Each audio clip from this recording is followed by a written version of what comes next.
Hi, Gecko fans. This is Wally with Supreme Gecko, and we have a very, very special guest on today.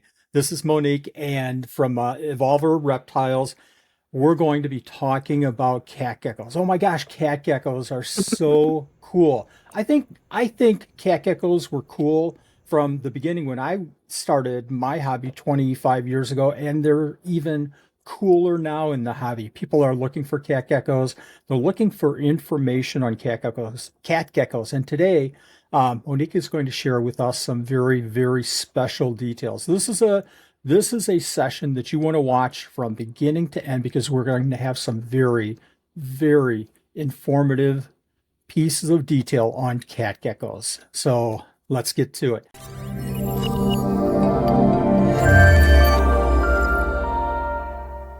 Monique, thank you very, very much for doing this on a Sunday afternoon. I really, really appreciate that. Yes, thanks for having me. I'm excited to be on your podcast finally. Now, love to have you. You have some unbelievable knowledge in some very rare, rare animals. One of those, obviously, is cat geckos. Give our viewers a little bit of a background on Monique and Evolver Reptiles, please, if you wouldn't mind. Yeah, sure. I guess I'll start from like the early 2000s. My husband and I, we lived in Florida and we both worked in the restaurant industry for like almost 20 years. He was more into reptiles as a kid than I was. I just had a little bit of turtles. I was more into like toy collectibles. And my dad used to take me to the toy shows. They're kind of like the reptile shows they are today. So then my husband's like, let's go to a Repticon down in Tampa. And I'd never been to a reptile show before. So I walked in there and I was just blown away by all the reptiles that I've ever seen. And that's kind of how the passion started for me. I got my first crested gecko, a Halloween one, and I named her Pumpkin. And then it kind of just went spiraling from there. We got blue tongue skinks, we got emerald tree skinks, just a whole bunch of New Caledonia species. So, and then 2015 is when we started Evolver Reptiles.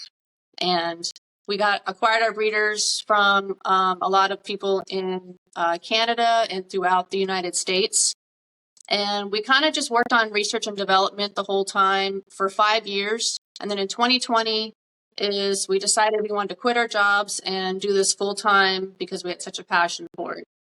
So that's when we kind of just started selling in 2020. So it took that 5 years to get all that information. And then How back in, I think it was 2016 or 2017, I was scrolling through fauna classifieds, which was pretty big back then. I don't, it's not as, Morph Market's big now, but Morph Market wasn't as big then. And I was scrolling through fauna classifieds, and that's when I saw the cat geckos. And we were looking to go into more geckos that are diverse and no one really knows about. They're uncommon. So when I found those, I was like, wow, these look really cool. And there was only a couple that I saw that were for sale. So I acquired 5 females and 2 males. They were all wild caught. And I kept them separate for, the first year so I could do more research on them. And the only place that I could find really good research was Geckos Unlimited, was the forum on the internet.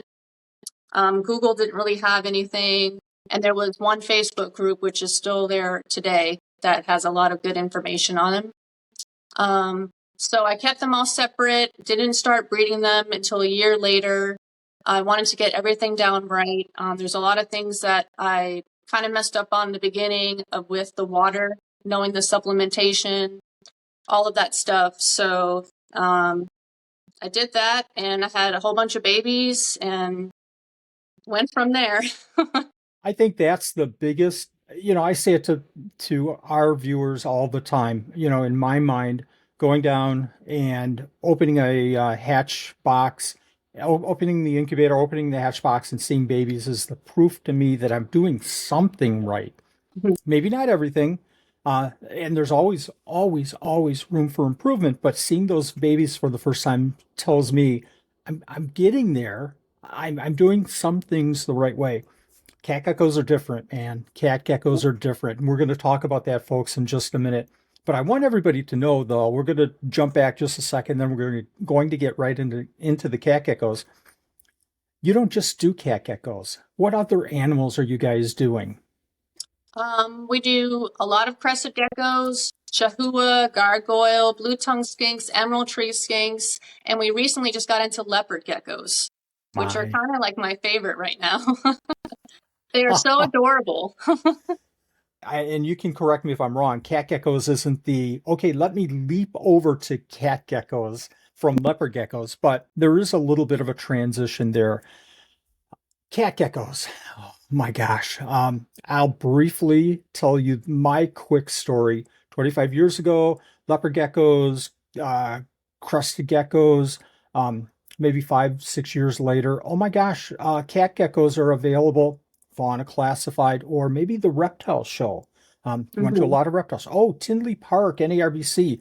Um, $200 for two of them.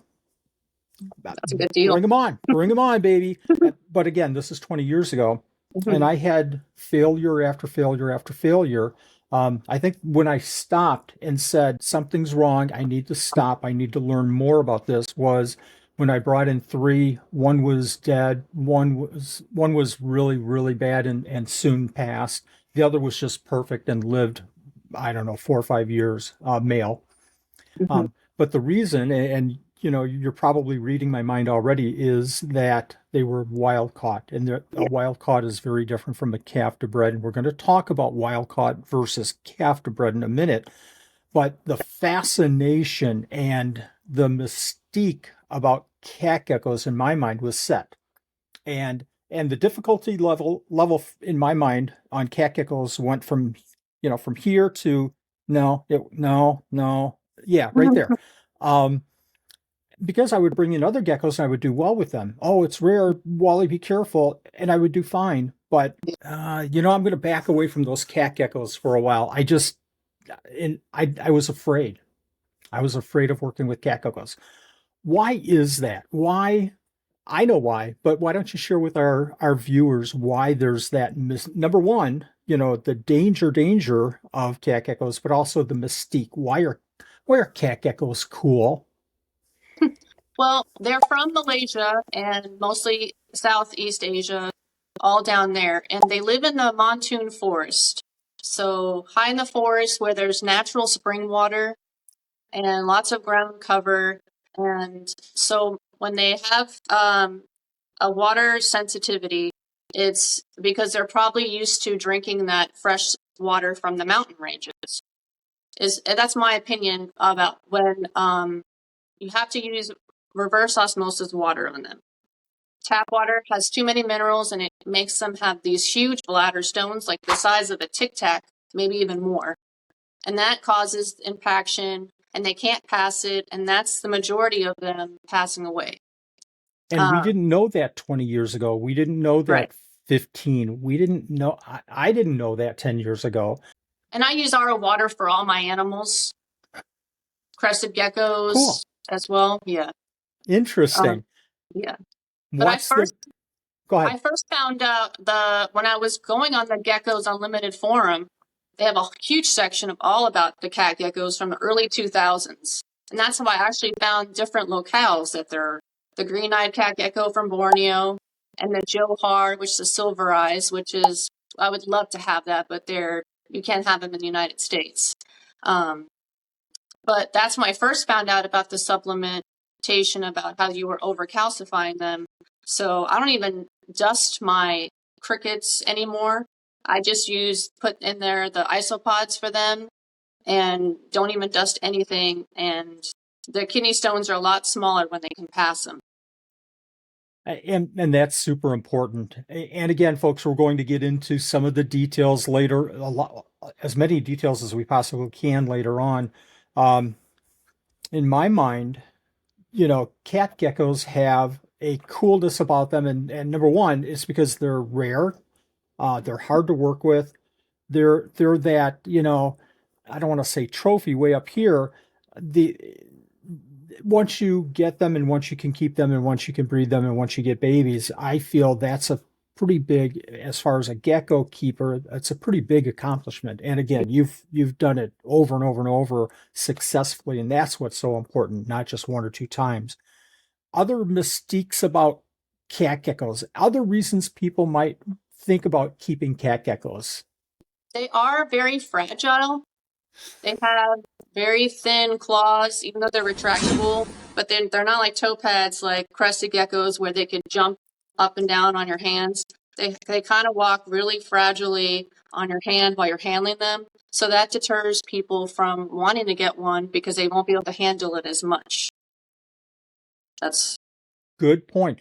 And I love that point. They remind me of cave geckos. If anybody's Mhm. worked with the common cave gecko claws, they climb, but they don't climb just like you said. I'm kind of repeating, but they don't climb the glass. They love to climb other, branches Mhm. and cork bark and stuff like that. And we'll talk about Yeah. enclosure decor. Well, let's talk about enclosure decor.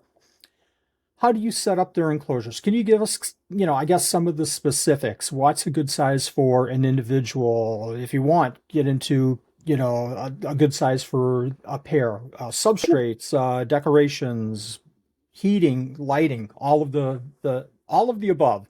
Okay. Well, this species is a must bioactive species. And because of that, because they need high humidity, 65 to 70%, because they lived in the forest, they like it cold. So I usually keep the temperature 75 during the day and then try to bring it down 69 at night. They really like it cold. They don't need any heat, and they are 100% nocturnal, so they don't even need UVB. You'll never see them out during the day. But if you want to set up an enclosure for a single one, I would say like a 12 by 12 by 18, maybe a little bit bigger. And then I usually use a mixture of topsoil, peat moss, and cocoa fiber for the substrate. And then I put magnolia leaves in, isopods, powder orange isopods, blue ones, springtails, and then lots of thin branches because they love to climb on the branches. And I have fake plants in my enclosures, but if you have real plants, then you would want to probably put a light UVB in there, maybe like a 6% UVB light, but it's not needed. Um, and then cork bark is very important that you have cork bark in there for them to help shed. Because if they can't get the shed off all in one, you want them to rub their bodies against it and their paws to kind of get the shed off. And I'd say that's another a big issue besides the water supplementation is shedding. But for setting up their enclosure, a partial bioactive is a must. You cannot put them, I would recommend paper towels maybe for like a day or two, but I would say that they do better on soil. That's one of the big issues I feel, and I stress to new keepers of cave geckos is we can talk temperatures, we can talk lighting, we can talk it, but let's start with humidity and even more important, I feel, with cave geckos, and I tie it in very closely to cat geckos, is somewhere that they can go to hydrate. So I always suggest some kind of a hide with some sphagnum moss under it, Yeah. somewhere where they can go and say, okay, here's my little sauna, and I'm going to stay here while I need it. Same thing. Yeah. Except it's not hot. It's just always cold for them. I said sauna. That was Yeah. a bad Like choice of leopard words. geckos, they like the saunas. Yes. Yeah. Um, well, what else in there? Before I ask that, I always jump too quick forward. Branches. Do you do the mix of sizes? Some a little bit bigger, some smaller. I've heard this for years and years, and I bought into it immediately and never, looked back. But for their muscles, for their paw muscles, so that they have something different to climb on. Yeah. I have a lot of, for if I have a breeding pair together, I have them in an 18 by 18 by 24. And the females are a lot larger than the male, so you'd always want them in a larger enclosure, even if they're by themselves. But I have lots of thicker branches, and they'll kind of just use one that they like. And that's kind of why they're like a cat in a way. Another name for a cat is because they'll stay on this branch for hours. You can go in there and they'll still be there just stalking their prey, but on that same branch every single night. That's their favorite one.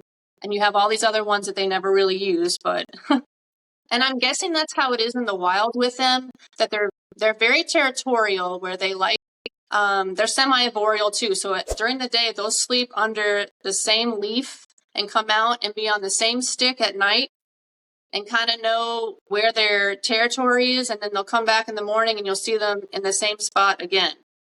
And so they kind of like to know where things are. So I'm thinking in the wild that they kind of just don't move a lot. They kind of just stay in one area and they're just content where they're at. I get the same feeling because every time when I go in, I have one pair, a male and two females, and every single time that I go in, I'll find, each one of them in their same place, and you'll lift up a hide, and it's Mm-hmm. like you almost have to you don't shake them, but it's almost like you have to shake them and say, "Hey, wake up," because they're like, I just want to sit here and not be bothered whatsoever. Um, You've said a couple of times nocturnal, so we know they're not out during the day. Are they crepuscular? Are they out during the dawn and the dusk? Are they taking it? Yeah, The same only with the only time I would see them out maybe during dawn is when the females are trying to find a place to lay their eggs. They will sometimes be out right before the lights turn off, but I don't ever see them come out until maybe like 9 o'clock at night when it's been dark for a long time is when they'll start finally coming out, and then 6 o'clock in the morning they're already asleep. So it's that window where if you really like nocturnal animals, cat geckos are great for you because you'll always see them late at night, but you'll never see them during the day. perfect point. Perfect point. You talked about humidity. I'm, if I can remember right, 65 to 70%. Um, how do you maintain your humidity in the enclosure? Is Well, it through is it through substrate? Is it misting? yes, Is it a combination? Cool. I only missed right when I turned the lights off because I wanted to dry out during the day. Because if it's too much moisture, I feel like they have shedding issues trying to get their shedding off if it's too wet in there. And I've had that problem the last couple months. I actually had a really bad winter where I couldn't keep the humidity up in my gecko room. And so I was having a lot of shedding problems with them. They'd had like still stuck shed on their claws and their tail, and I was getting so frustrated. So I finally got it now where I just kind of spray at night, once at night, right before I turn the lights off, a really good misting and let it dry out the whole day. And then if it's still wet again that next day, I won't mist again. And I always keep a little water dish in each enclosure. I've never seen them drink out of the water dish, but I'm not watching them all night long, so they might use it. But that way, if I don't miss them for one day, they still can hydrate themselves. I've not seen ours drink out of the water dishes. I've seen them poop in the water dishes. No, I haven't seen them poop, but I found the poop. So it seems like a lot of animals, defecate when they can in the water dish. I Yeah. don't know if that means anything, but um, I was going to ask, do you see difference? You mentioned the females are out laying egg. They might be out laying eggs, not at night. Do you see differences in males and females as far as where they're found in the enclosure? Like the females like the most secretive?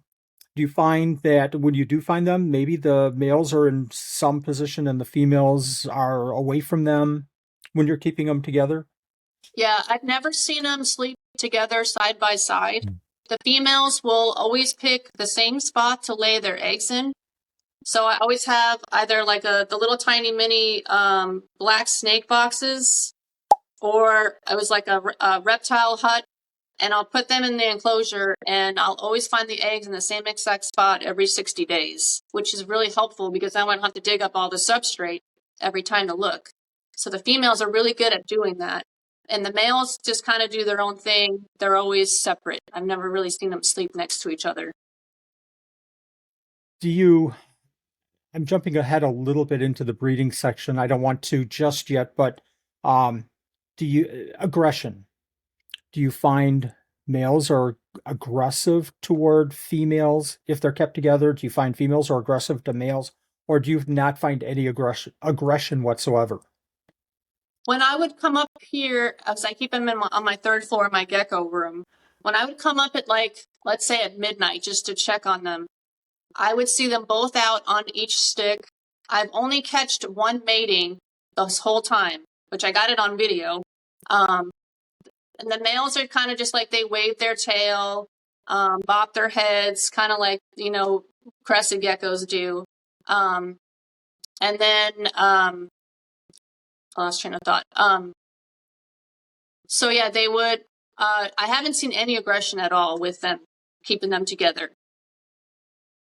Um, I was going to try. I have a huge enclosure that I was going to try to do a group with 3 females and a male, but I like to keep lineage of which pairing which I have, so I'm not sure how that will work.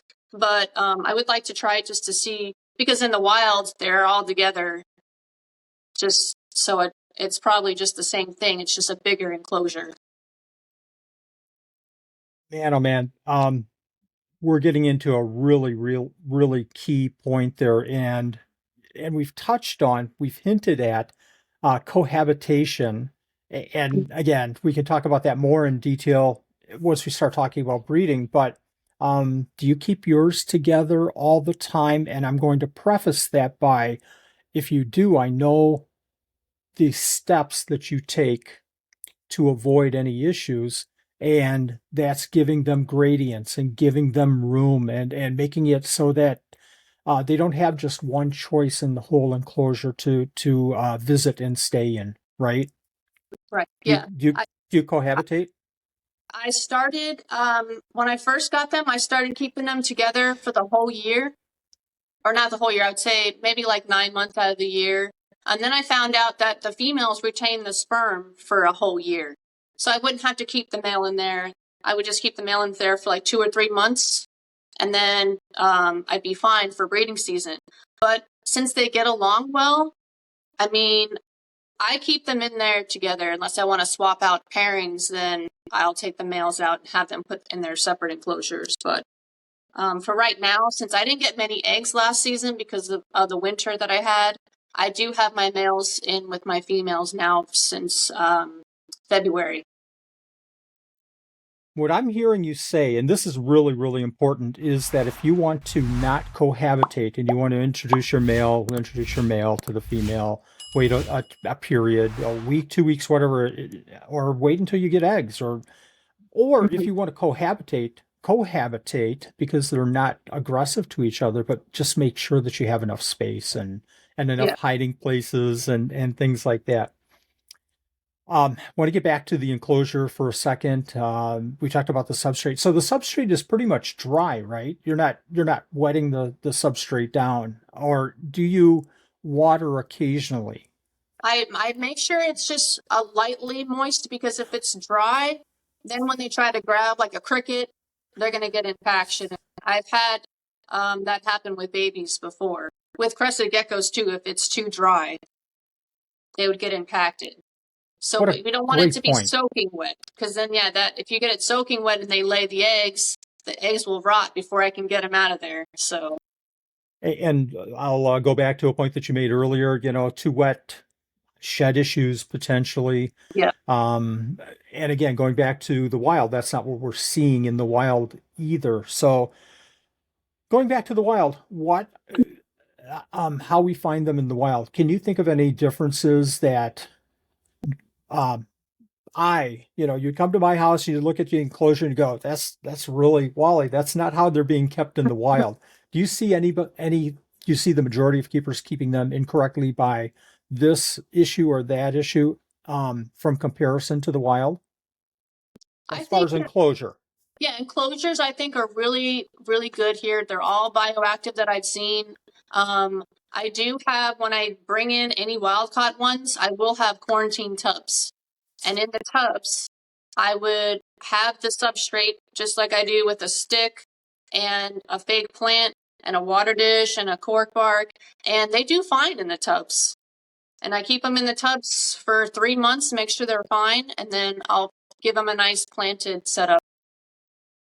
But yeah, Perfect. tubs are fine, and for babies too. When we get to the baby section, I'll tell you how I keep those too in I tubs. can't wait for that.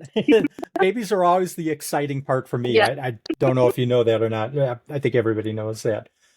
Any other differences? I just want to make sure that I cover, from an enclosure standpoint, anything else you can talk to us about the enclosure that might be different than, your typical arboreal, humid requiring geckos. Yeah, they're kept. They're kept almost the same exact way as a crested gecko. Like they don't need heat. They don't need UVB light. Um, they don't climb on the glass, so that's a good thing. As long as they have plenty of sticks and branches, I mean they'll be fine.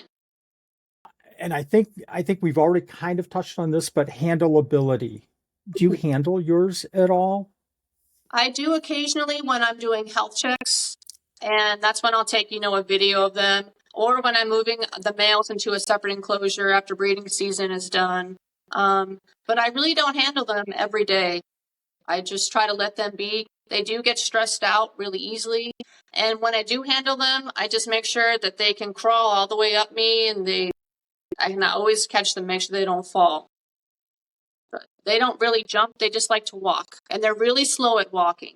Like the cat walk, they kind of walk really slowly. But yeah, I I wouldn't say they're more of a display animal than something that you would want to hold every single day. Same thing. I would say exactly the same thing. As cool as they are, and as cool as holding them and watching them, and let me get some pictures. I do this, and like I'm not using a smartphone. I'm taking pictures. Um, as cool as that is, it's just not a recommended thing that you want to do on a daily or maybe even a weekly. I'll go in maybe once, like you said, on a maintenance kind of. I want to check them out. I want to make sure I'm going to move this around. I'm going to maybe clean some areas. I'll hold them and let them walk a little bit, but I always let them over something, make sure that it's safe. Um, the coolest thing is, like you said, I'm so glad you said that. There's just a slow, methodical, Yeah. predictable movement, and it's almost like a graceful movement. They're not looking to escape. They're just looking at their next step. Um, but as they're doing, stepping through your arm, it's like, ouch, ouch, ouch, that hurts. Yeah. A little claws are just digging in and leaving bloody. No, they're not. Yeah. And you Um, can tell the differences with the wild caught ones. When I first got them in, I couldn't even handle them just because they are just thrown out from the wild into here. But when you have a baby, I could hold the babies better. They were more calmer because they're captive bred than a wild caught one. Kind of guess like just any kind of lizard, like the tree skinks we have. I got a wild caught one in. I can barely even hold him. He goes crazy in the enclosure. But my captive bred emerald tree skinks will come right up to you, and they want you to hold them. So with cat geckos, I kind of try to hold the babies more often. That way, when I do sell them to customers, they can handle them more than they would if they got a wild caught one, because we're kind of training it to be handleable. they're kind of used to the whole not enclosure, but the environment and Yeah. and the whole situation. Perfect, perfect. I'd never even thought about that. And as you said that, I'm thinking back, again, 20 years ago when I first started keeping. Yeah, I would say the same thing. Mhm. The trio that I have now are much, not that I handle them that much, but they're calmer than the Yeah. other ones were. Um, I forgot something about the enclosures that I just thought of. Ventilation. How do you ventilate your enclosures? I have the Gecko Junkies PVC enclosures Yes. with the front glass panels, have all the slots. That's how I ventilate them. I don't have a fan or anything in them, but it If seems to be so, working. perfect. Mhm. If somebody went out and purchased an enclosure, would you recommend let's just go, the one that's so common, exoterras with the Exoteric. glass, yeah, with the glass doors, the glass walls, Mhm. screen top. Is that a good enclosure for cat geckos? Yes, that's perfect. I actually have a couple of those. I think they're 18 by 18 by 24. I think that's the size of them, this size. I have a couple of those that we're redoing, and then we're going to put our cat geckos in there. Yeah, but that's any exoterras or zoo med enclosures are perfectly fine for them. Perfect, perfect. The full PVC, maybe not enough ventilation. And if you, I'm just kind of throwing this out. If anyone is having some PVC enclosures built, you probably want to think through that whole ventilation to make sure that you Yeah, have enough ventilation. yeah. Um, Oddball questions about these geckos, vocalization, and I'm going to throw in also, do they lose their tails? And I've never seen a tail loss, but I don't know if you have in your history of keeping them. I have never had a tail loss, but I did read on the geckos forum that they can lose their tail, but it can regrow back. Really? Yeah, I wonder how that would look. That's yeah. kind of interesting. Vocalization? Um, the only time that I've heard them say anything is when I pulled out a male to put him in a different enclosure. And this was a dorsalis, the green-eyed one, Yes. and he started doing these weird squeaking sounds, like it was like kind of like an alarm sound. And he just didn't want to. He wanted to be in his territory where he was used to. And as soon as I put him back in I was like, okay, fine, I'll just put you back in there. And he was quiet. Oh my And sometimes gosh. they'll, for a defense mechanism, they'll open their mouth like cats do, and you'll hear a little bit of a hiss. But I've that never seen rarely, that. yeah, that rarely happens. When I had a stuck shed issue with one of my females, I was trying to help pull off the rest from her tail. She opened her mouth at me and did a little bit of a hiss. So then I was just like, okay, I'll back away and just let you take care of it. But that's one of their defense mechanisms. And they have a blue tongue, which is kind of cool. Another mystique about the cat geckos. Yeah. Another reason you want to keep cat geckos. That is cool. Um, I'm going to get into a contra. I don't even want to say it. I'm going to get into a topic that is not shared enough, and if it is shared, it's not shared the right way in the hobby, and that's wild caught versus captive bred. Now, in my mind, I go back to my story and I say, three times I'm out. Three times I'm out. I'm not going to do this ever again.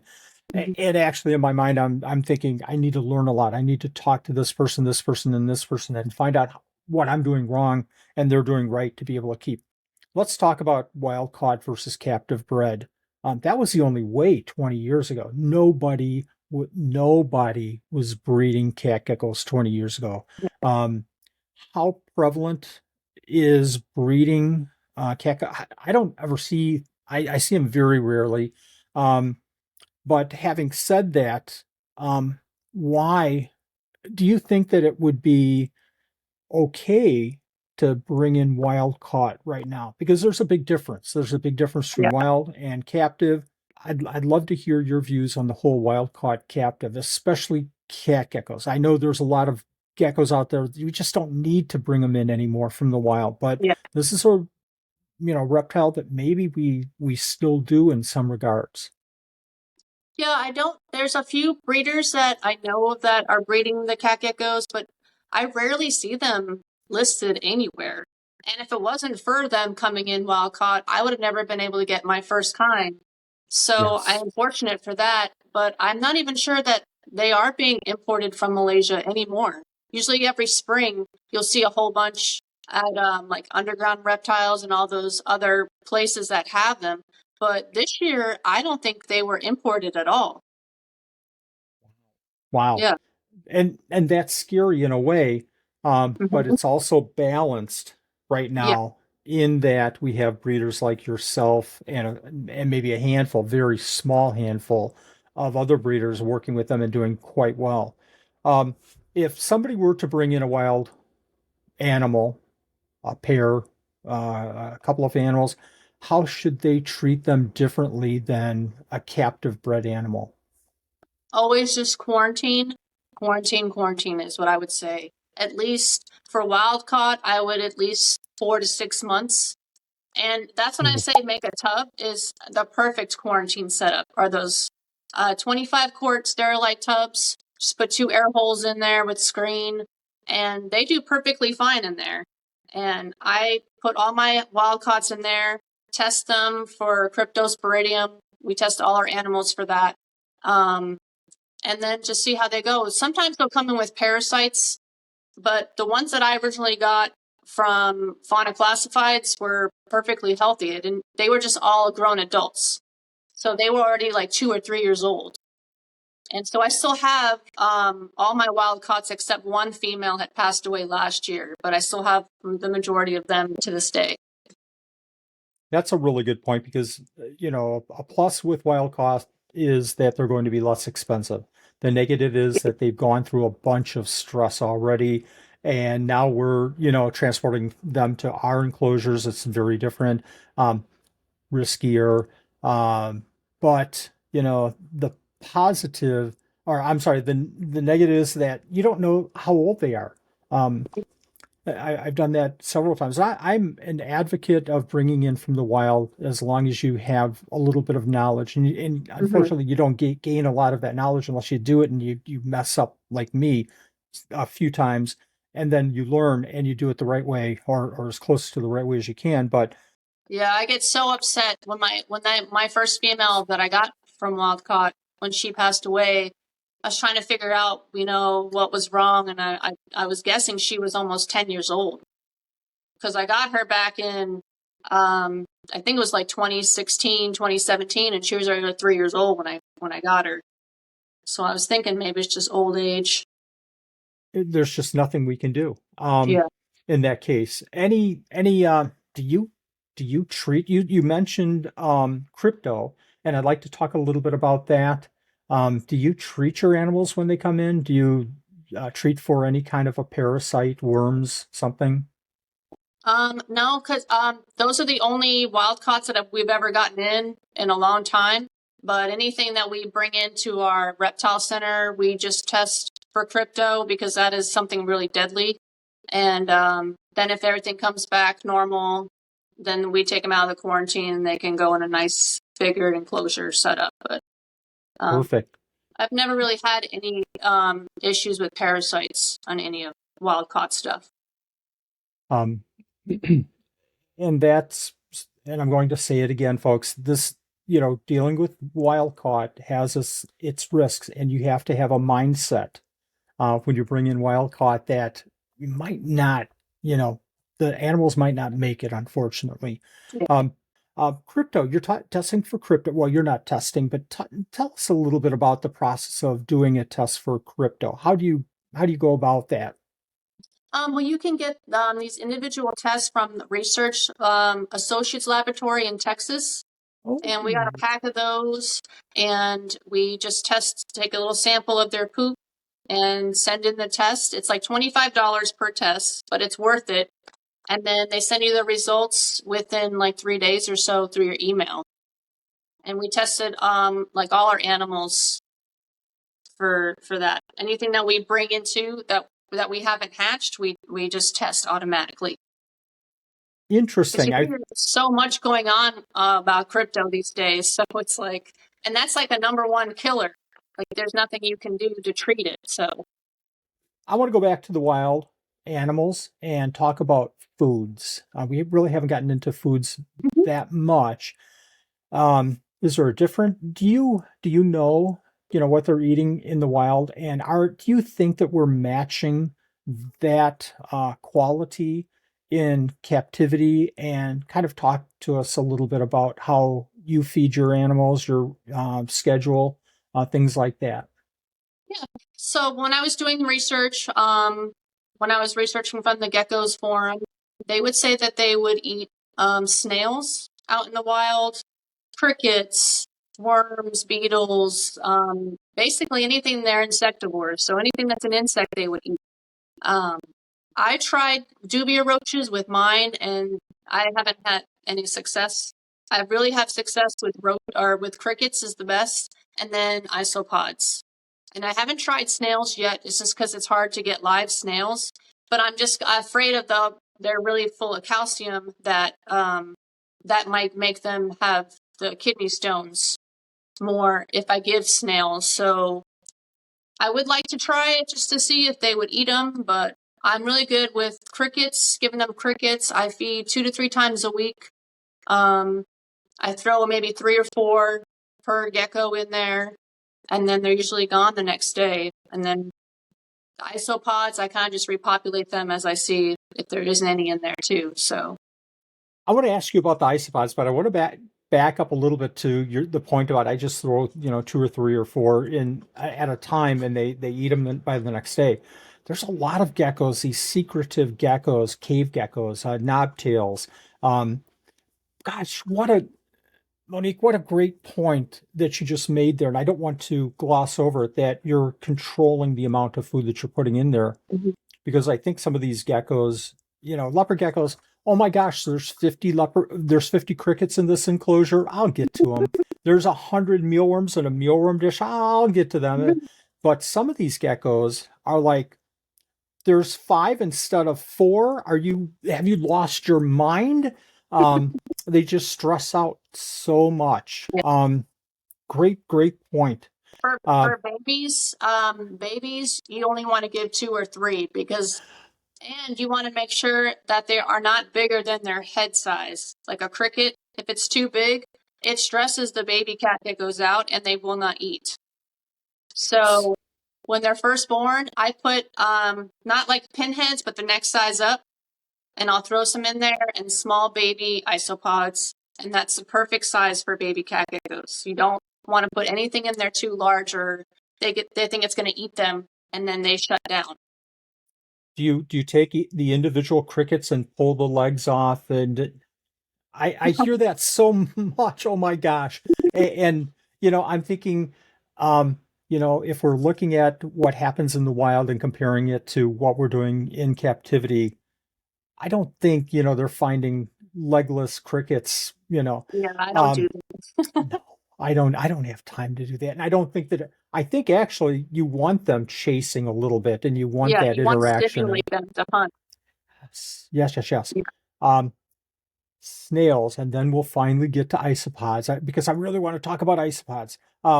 Snails, you mentioned it might throw off the balance of the calcium with the animals. I think that that's a great point. Mhm. And if anybody's ever worked with cat geckos and found the big kidney stone looking white solid mass in there, Yeah, there's your warning sign right there. yeah. And you better take note. And I would have the same fear with the calcium. I also kind of, I guess, especially with an animal like that, maybe not, a Madagascar leaf tail that's 7 inches long, but I would think with cat geckos, could there be any kind of an issue with them eating and swallowing whole or crunching them up? And I know snails are kind of very firm, and some of the edges, if you crush one, it's sharp. Yeah, I've seen pictures of them eating them, but I've never tried it. So I should try just to see it because it could be very beneficial for them. We'll come back for part 2 Yeah. of this interview once you start feeding snails, and you'll let us know how that goes. I Yeah. do worry about that, but I am intrigued. Um, And feeding dishes, I put yeah, stuff in a mealworms in a feeding dish. Crickets, roaches, they will not eat from a dish that I can see. They just like to hunt and then eat it from there. So if you have it success with a dish, that's great because I've never seen them eat from the dish before.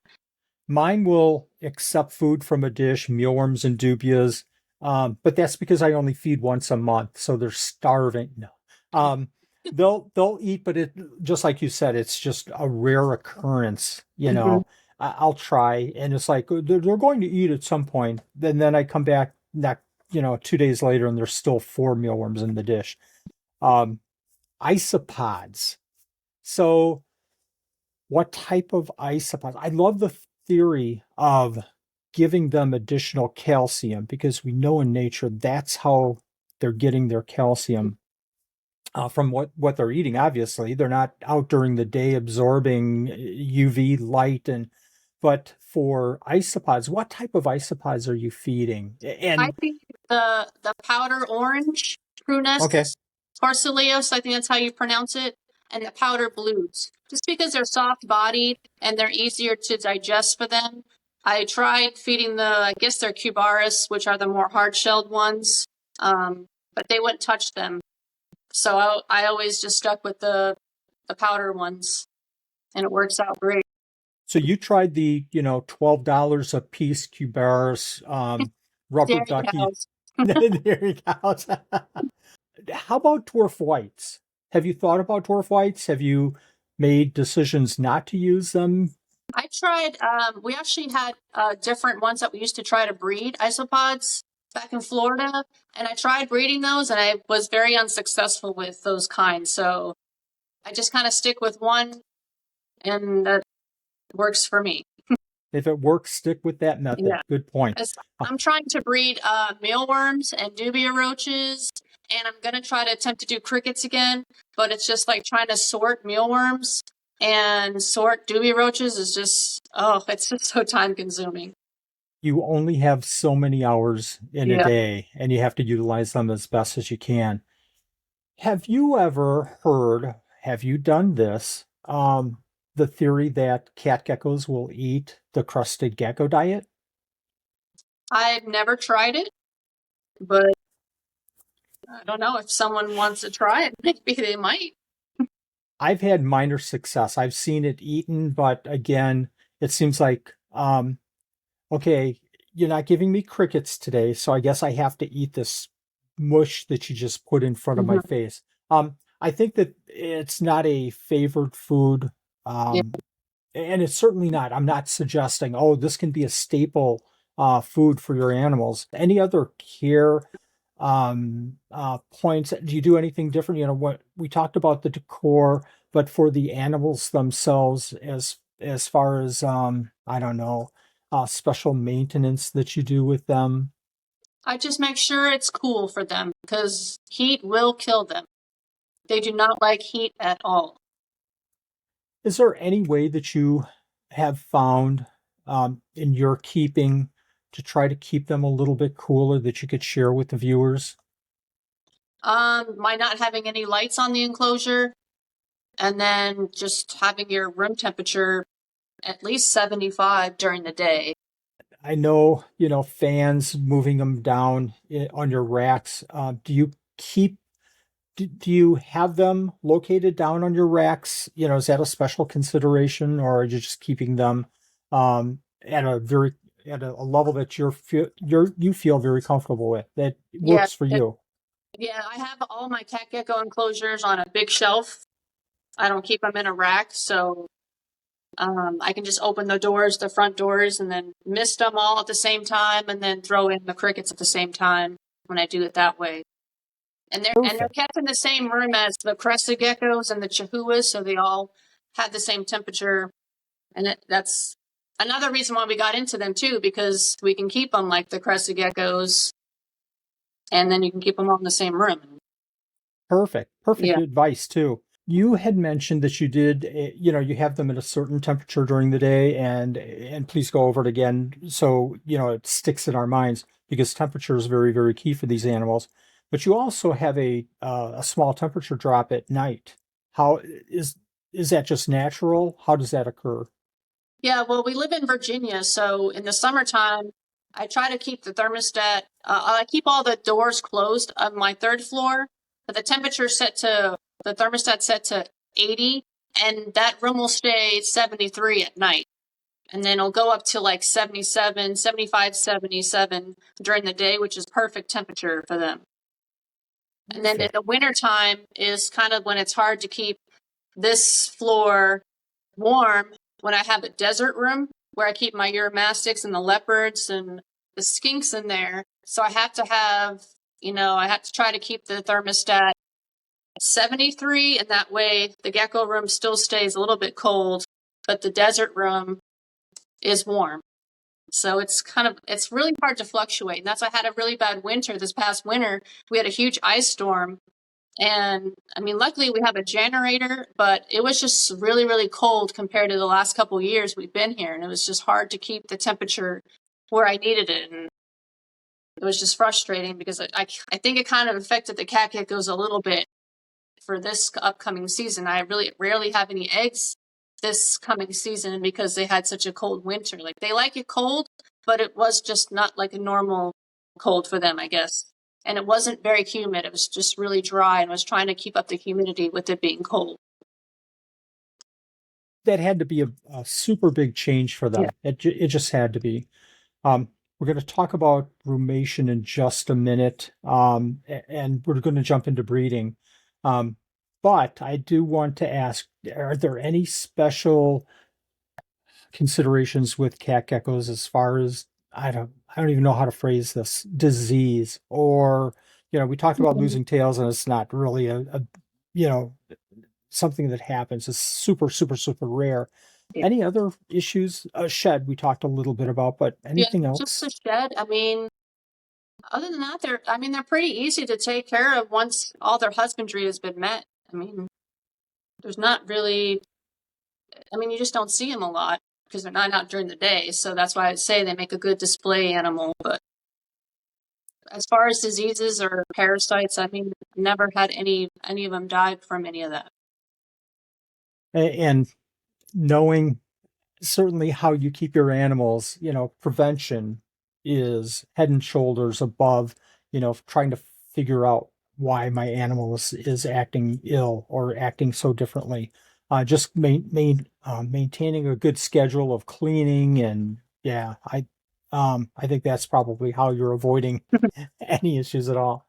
Um, Oh boy, this kind of falls into breeding, but I'm going to bring it up before breeding because it is such a critical, critical, critical issue with cat geckos. You had talked about water and using RO, Mhm.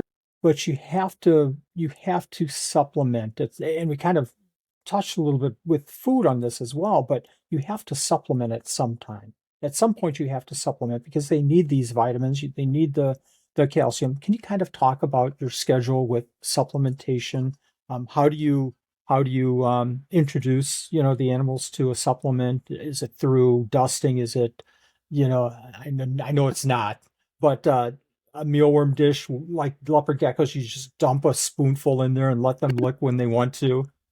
Yeah, well, for babies, I would dust the little crickets once maybe twice a month for babies. The females though, I dust the crickets twice a month for them. But the males only need maybe even once a month, not rarely the males, because if you dust too much, that's what causes the bladder stones. So that's why I keep the isopods in there because isopods are full of calcium. So if they just eat the isopods, they get their calcium and I don't have to dust. But my one female did start shaking after she laid her eggs. So I had to supplement her and she was fine after that. But yeah, the females need a little bit more calcium. So twice a month for the females and then maybe once a month for males. And then babies every 2 weeks or so. Do you And there's a lot of great brands out there, but I'm going to ask you, your suggestion. Not trying to cite anybody, else, but what brands do you use for I vitamins use only Repashy stuff. So okay. Repashy Calcium Plus. I use that for my leopard geckos and my cat geckos, basically everything. I love all Repashy products. And I've heard it from other people too, how well the powder sticks to the insects. Yeah. You talked about the female. Oh my gosh, I can't even imagine laying the eggs and then shaking. How did you handle that?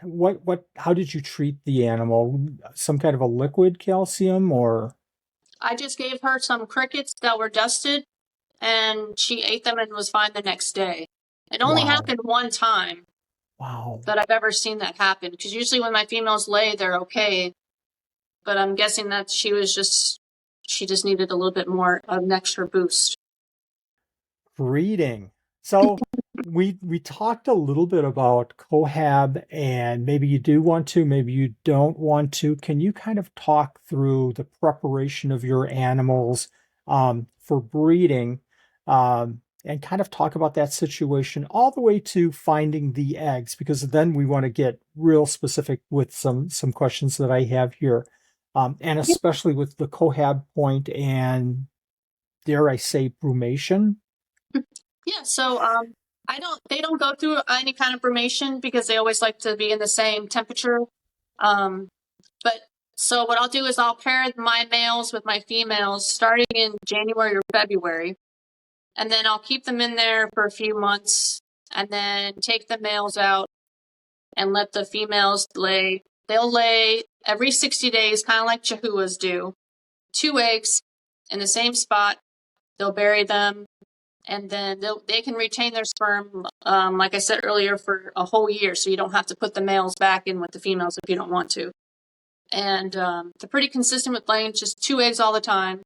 And then I'll go in there every other 30 days just to see the little eggs, and they'll always be black because they're covered in the soil. So then you'll never see white. So it's kind of hard to candle them. But I use a deli cup, 8-ounce deli cup with Rapashi Hatch, I think it's called, Super Hatch. And I moisten that, and I put the eggs, and I label them the parents. So there's 2 eggs in each cup. That way I can keep track of lineage. And then they usually incubate maybe 180 days, I think is the most. It's a long time. And then they'll hatch. So they're not like crested geckos where it's every 30 days and 90 days to hatch. It's a lot longer, so you don't get as many babies in a year. Let's so they're laying in the same spot every single time. So you're going in maybe once a week and you're kind of checking, kind of combing through that substrate, looking for the eggs. Well, the good thing is the females are translucent, so you could see the eggs in the females.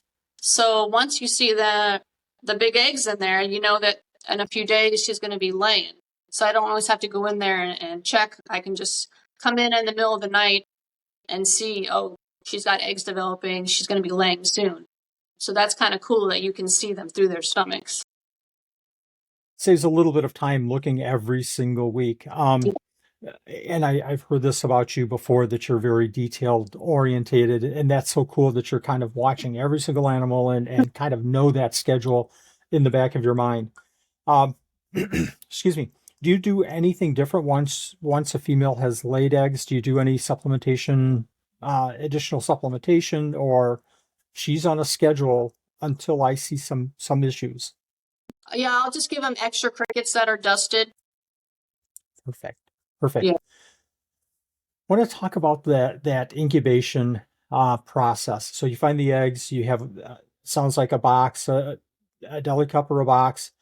You put the clay material, hatch. I don't want to say hatch right, super hatch or whatever it is. Hatch right stinks, folks. Incubation medium. Thank you Yeah. very much. The high fired clay material, you dampen it. It's not soaking wet. Right. I'm assuming, I don't want to put words in your mouth. Yeah. Little divot. You put the eggs on top. You don't bury the eggs. You put them just right on top, right? Mm-hmm. Yep. Put a top on. Ventilation in the box. Well, I use an 8-ounce deli cup that already has the holes pre-drilled, like you use for crested geckos. Yeah. Yes. And then Perfect. I have like a closet that's just at room temperature, 75 to 77 on a shelf. I put them in there. The lights are off, and I have good success rate from hatching them just being in there without, a regular incubator. Are you impatient like me and you have to go in the closet every 20 minutes and kind of take a peek? My point is, are you opening the top between, when you put them away and when you go, obviously as it gets closer and closer, you're peeking and you're checking, but you open that top at all? And the reason I'm asking you is to allow that air, for our viewers, to allow that air circulation a little bit. And I'll spray the medium as well, because it can dry out at times, and you don't want that to ever happen, or you lose the egg. And I'm terrible. Go ahead. I keep all the crested geckos on that shelf too, so I have to double check each one when I have a lot of crested geckos incubating. I'm really bad at any kind of a water bottle because ultimately I've got to put my glass down here. I've got my deli cup or hatching box or whatever, and I've got my water bottle, and oops, I just hit my elbow on the wall, and now the whole thing is 2 inches deep in water. Or even spraying, I Yeah. try to spray and it's just all over the place, and I've made such a mess. So I've gotten one of those diffuser bottles with a little pointy Hmm. spout, and I'll hit a little spot with that, and it saves a klutz like myself so many mistakes. It's incredible. Um, so you're opening just throughout the whole incubation period about the same frequency, or are you looking a little bit more often as you're getting closer to that, expected delivery date? Yeah, I would check it maybe once every 2 weeks or so. I'm in Okay, there a lot checking, so, but I won't open the lid if I don't need to. perfect. Do you candle at all? I try handling them, but because of the soil gets covered in the egg, it's really hard to see. So I kind of just guess. I'm hoping that they're fertile. Um, yeah, I've only I had a couple that turned mold, and that way I know that they're infertile when they turn mold for me. Because I'm such a positive, everything's going to turn out right, rainbows and unicorns kind of person. I'll wait, and I'll wait, and I'll wait. So I get that question a lot from people is, when do you start candling? Do you candle 2 days, 4 days a week? I say, I don't candle anymore, Yeah. except for, oh my gosh, these should have hatched at 90 days and it's been 140 days and it looks like a good egg. Okay, I'll go ahead and candle just to make sure. And if I don't see anything, it's gone. Yeah, sometimes when you go in, open the lid and you spray, the next day they pop out, or it's like you kind of woke them up to do it. So I crested like geckos that. do that a lot. Yes. You talked about the high fired play material, hatching material. Have you tried other methods? Have you tried peat or sphagnum Mhm. or vermiculite or perlite or the sim, the airless, substrate less? I've tried Uh, perlite before, all perlite, and it totally ruined all my eggs. It dried up super quick. So I just stick with the super hatch stuff and I use it for everything. I use it in my incubators for my Aki eggs and my frilled dragon eggs, and 100% hatch success rate. Are you in the opinion that it's just so much easier in a material like this to know when it's drying out and to add just the Mhm. right amount of water than perlite? I always struggled with perlite. Vermiculite I was okay with.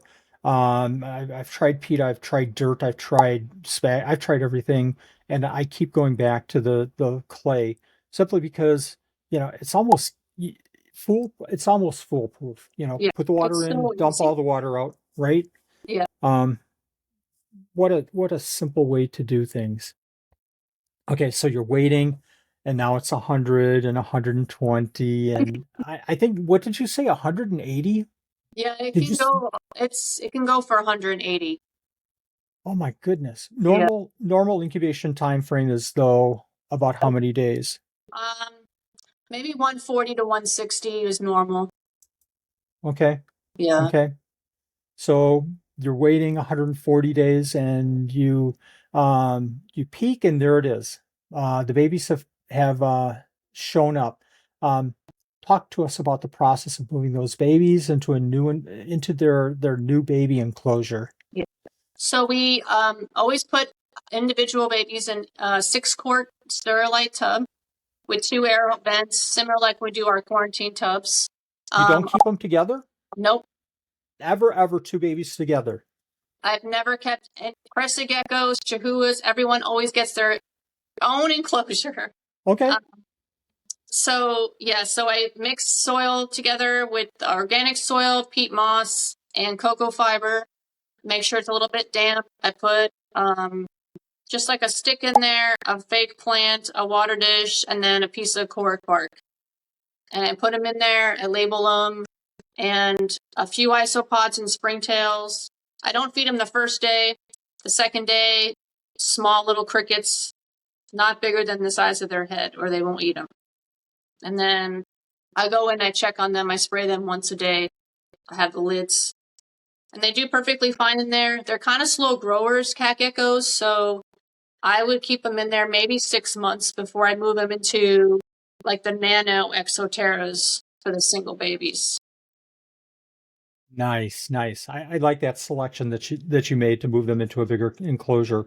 Just a quick note, not that I have any experience with this, but last year we had our first two babies and I was feeding them a little bit of the crested gecko diet and they were eating a little bit of that, but I was feeding the crickets too. But occasionally I would put in mealworms and those mealworms were disappearing. So that seemed to be a popular food choice for them. Um, but I love the idea of isopods because, you know, with isopods, you can find the right size for them. I think it's important to find the right size cricket for the baby as well. Not too small or they'll ignore them, right? Right. And if you do put so much in there and they don't eat them, I notice the crickets will chew the screen from the tub and they will cause a huge hole. And I had a few baby cat geckos escape from that hole and I couldn't find them. One side, I found one, but one I couldn't find. So now when I make my screens, I use the thicker aluminum screen for my tubs, and that way the crickets can't chew through that. So that's a good lesson learned for me. That's a really good Yeah. point. Do you put them in a small enclosure for any reason? Why don't you just put them, you know, in a enclosure the size that the adults are being kept in? Is there any reason for a smaller enclosure to start them out with? Just so they could find the food, find the crickets, I would think. I didn't try ever putting them in. I found two babies that the mom had. She was laid eggs that I didn't even have a male in there for a whole year with her. And that's how you Wow. know they retain the sperm. She laid two eggs. I didn't even know. The babies hatched in the enclosure, and they were with her for, I think, a whole month until I finally found them in there. And I was like, oh my goodness. And they were still alive. They were eating. So, I mean, the moms are okay with the babies, but I don't know how the dads would be if the dad was in there, if he would eat them. Like the males may eat their young, but the babies seemed fine in a bigger enclosure. I just prefer to keep them smaller just so I can keep track of their diet. I'm finding my pencil right now to make a note to Wally to start keeping isopods in the adults enclosure because I don't. Um, I like that because I too have found babies where I didn't expect them at all. To have a situation where you have small isopods in a system like that, keeping an extra food source for the babies just in case. Oh my gosh, brilliant. Yeah. Love it. Love it. I'll have to go back to my note and actually do that and not just have a note for it. Love that idea. Any issues with the babies that you can think of? I think you kind of mentioned misting and kind of explain when you mist, are you misting just one little area? Are you misting the whole thing? Yeah, I miss the whole enclosure, everything. Cool. Yeah, because babies can have shed issues too. And the thing with the babies though, if they can't get the shed off all at once, I feel like they kind of shut down. And I've lost a few babies from them just not being able to do that. So the babies are very important to make sure that they're hydrated so they can get all that shed off. Perfect. Yeah, that makes sense. And have you ever seen the shed on babies? And I know when I had my two, I would have occasional shed, but it was more just starting off. So I would open, it'd be like right on the top, a strip of shed, like they Yeah, couldn't get to it or whatever. And I'd just break it apart and let them finish everything off. yeah.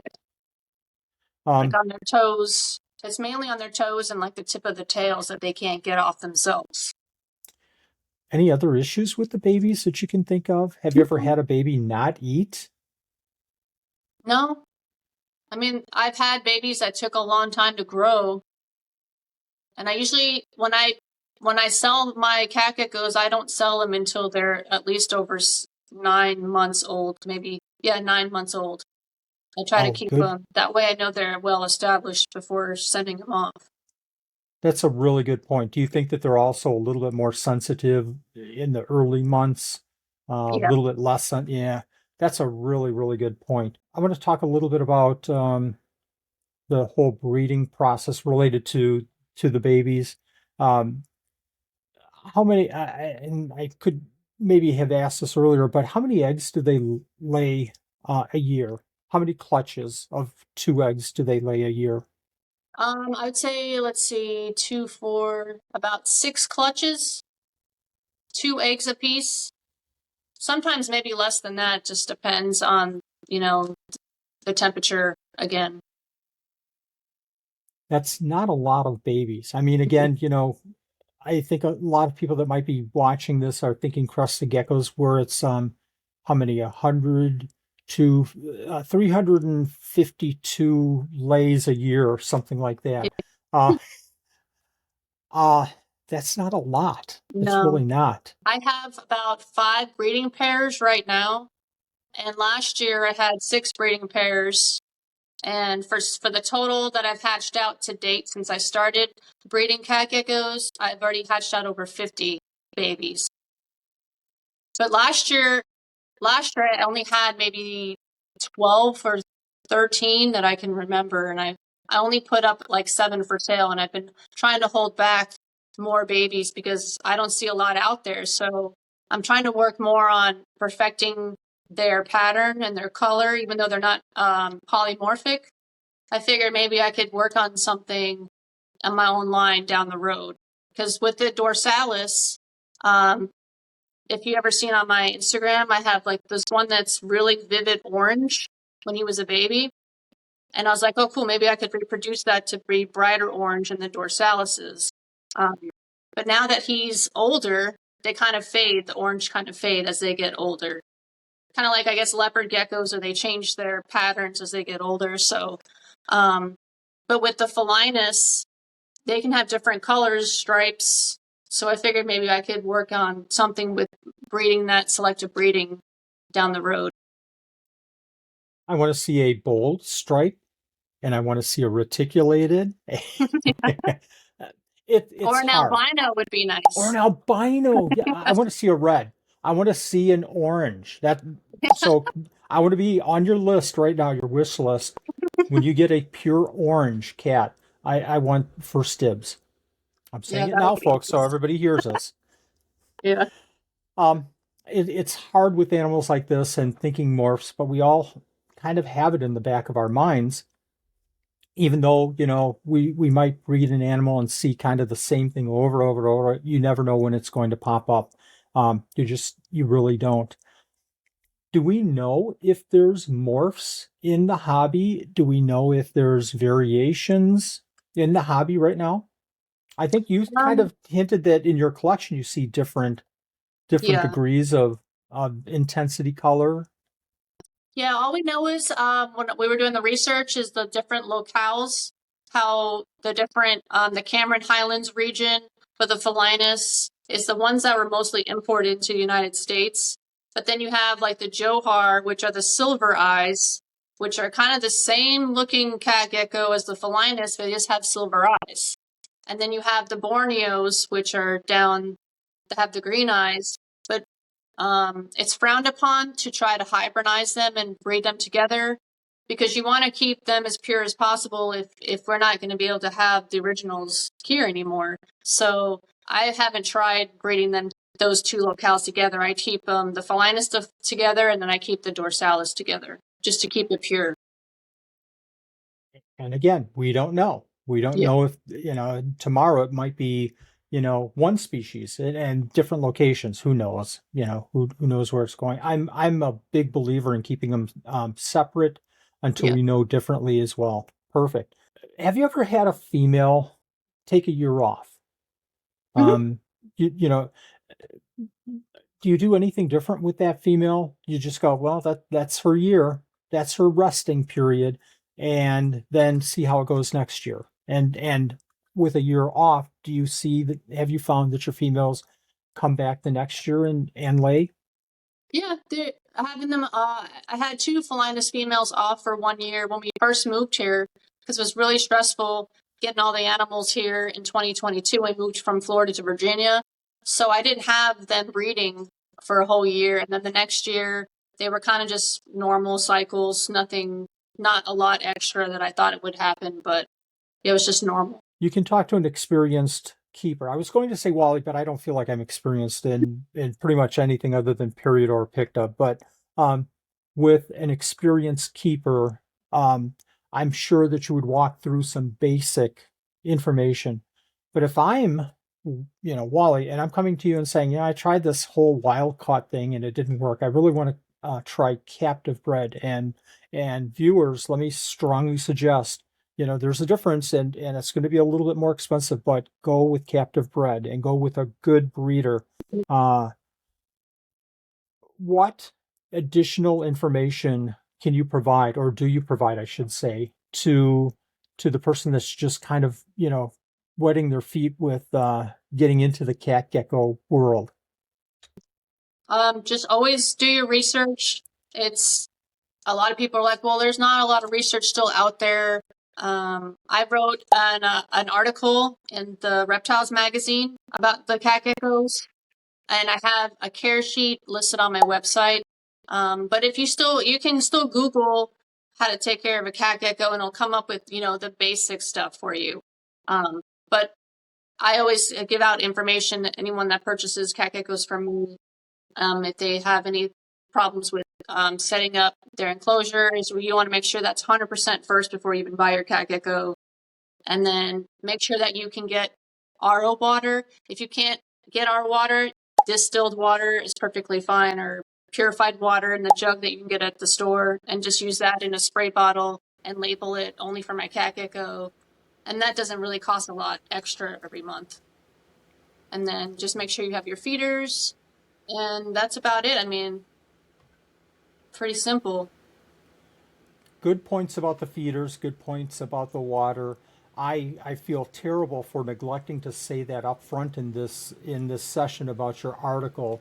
A wonderful article. I want to also mention you had a session with the Gecko podcast, the Gecko Exchange podcast with Jason and Anthony that was brilliant, wonderful.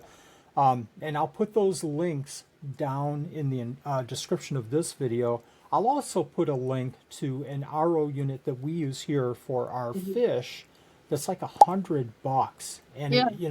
it's not the world's greatest RO producing water unit, but it gives me 10, I think it's 10 gallons an hour, something like that. Yeah. Maybe it's not, maybe it's 2 gallons. So I don't even know. It doesn't matter because I don't use, even with this facility, I don't use that much RO. But it's very inexpensive. It's something that, if you're going to get into geckos, you better think about, like you said, going to Right. the grocery store every, month or so, or getting an RO unit. Yeah. That's the number one necessity, is that water. Yeah, great point. Yeah. Great information. Where do you see, the hobby? And I think that there's been some pretty big changes that we've seen them in, especially in the last 5 years, especially with people that are doing the research and key on the details of keeping these animals. Where do you see the hobby in 5 years? How much of a change do you see coming? Well, if you look on like the Facebook group, there's only about 2,000 members. There's not a lot of people that are, still familiar with them. So, I mean, if more people buy captive bred and grow them up and start breeding them, I'm hoping in 5 years we'll see a lot more of them to be more common. And then especially if they're not going to be imported anymore from Malaysia, I mean, it's going to take even longer than if we don't have people working with them. So I'm going to try to continue to work with them as long as I can, and just try to perfect the ones that I have. But it would be nice for more people to grow them up and breed them, and spread the word more about the cat geckos, because I still feel like nobody really knows much about them. I think you're right, and I think that with your experience, you've tuned it in but I think that there's still so much that we can learn from these animals. Even animals that we keep and successfully breed in the hobby. We just have to keep constantly learning. I love the fact that you mentioned that you're going to be continuing to work with these for a while. And, 5-year plan, I think that you need to include, again, the orange cat gecko in your 5-year plan since you're working with them that long. I have so much respect for you in just being a cat gecko breeder, but taking that to the next level and doing it successfully. When you talk about having such a great hatch rate, that's a stickler point. Raising up the babies, that's not easy, folks. That's not easy. So the most respect for you in this area Thank that you. I could give anybody. Fascinating animal. Where do you see, I've got to ask this question, where do you see Evolver reptiles in 5 years? Oh, as a whole business. Yeah, um, yeah. well, I mean, we just started with the leopard geckos. So I'm hoping to have babies next year with them. We keep growing with our different species. Emerald tree skinks are all captive bred now. Our blue tongue skink babies, I promote them a lot. So I'm hoping in 5 years we just keep progressing as breeders and just doing our best, putting our best foot forward. Perfect. I think that's the best that anybody can do, that we all can do. Again, folks, I'm going to put the links to Evolver Reptiles down in the description of this video. Where's the best place for people to contact you, Monique? I'm on Instagram, evolvereptiles.com, Facebook, our website, evolvereptiles.com. Anything with Evolver Reptiles, social media, we're always available. Morph Market. Morph Market? Perfect, perfect. Yeah, I'll put Morph Market link just a couple of links higher in the description, a couple yeah. of lines higher. I Um, don't have I don't have any cat geckos available for the rest of the year. I had like 6 or 7 for sale and they went up really quickly. But I've been holding a lot back to work on the projects that I want to work on. So next year, I'll have some more available. I'm kind of finishing out the show, but what you just mentioned brought up a key question that I've been thinking about the last probably 2 or 3 weeks. Where, and I hate to bring it up at this point, but I'm going to do it. Somebody mentioned inbreeding.